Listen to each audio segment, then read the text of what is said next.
এই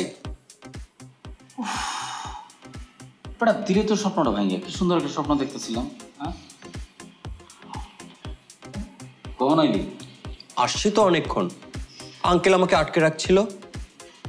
কি আব্বা তোরে আটকা রাখছিল? আব্বা তোরে আটকা রাখছে কেন? আমি কি জানি, আমাকে আটকে রেখে ইঙ্গিত করে কি যেন সব বললো।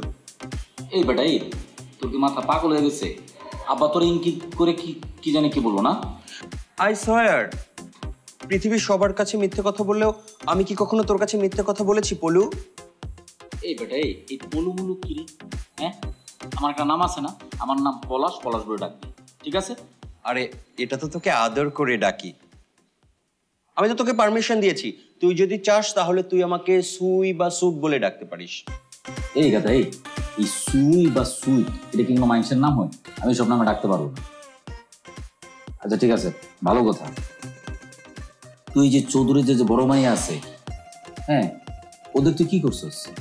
কি করছিস ওরে? ওই মাইয়া তো আমার ফোন করে তোর নামে কমপ্লেন করছে। কি আমার নামে কমপ্লেন করেছে? করছে না? তোর হচ্ছে যে তুই ওই হাফ লেডিস, তারপরে মদে একটা গালি দিছে, এরপরে ওই আধা হিজড়া।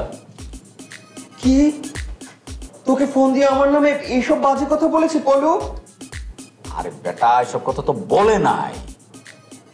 ওই মায়ের জায়গায় যদি অন্য কোনো মায়া হইতো, অন্য কেউ হইতো, তাহলে তো ঠিক এই কথাটাই বলতো তোরে।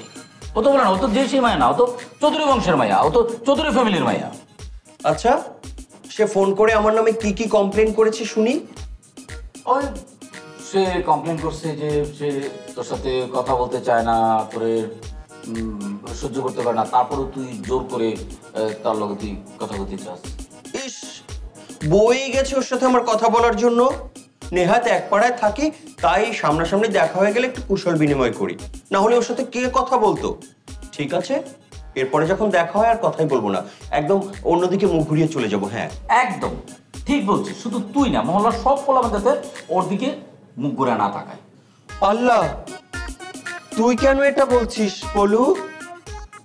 তুই কেন এটা চাস? তোর সাথে কি ওর কোনো... মানে এতদিন তো তোর পেট খারাপ থাকতো, এখন কিন্তু তোর পেট আর মাথা দুটোই খারাপ হয়ে গেছে। আর বেটা চৌধুরী ফ্যামিলির সাথে আমাদের মির্জা ফ্যামিলির বেটা চিরশত্রুতা বেটা, ওরা তো আমার অ্যান্টিবায়োটিক। ওদের সবসময় খারাপ হোক তো আমরা সবসময় চাই, ওদের ভালো হোক আমরা চাই বেটা।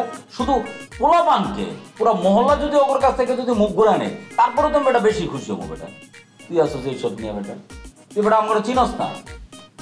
আচ্ছা ঠিক আছে বয়, একটু হালকা হয়ে আসে। ইস, আমি তো ওর কথা শুনে একেবারে বুকটা ছ্যাঁত করে উঠেছিল।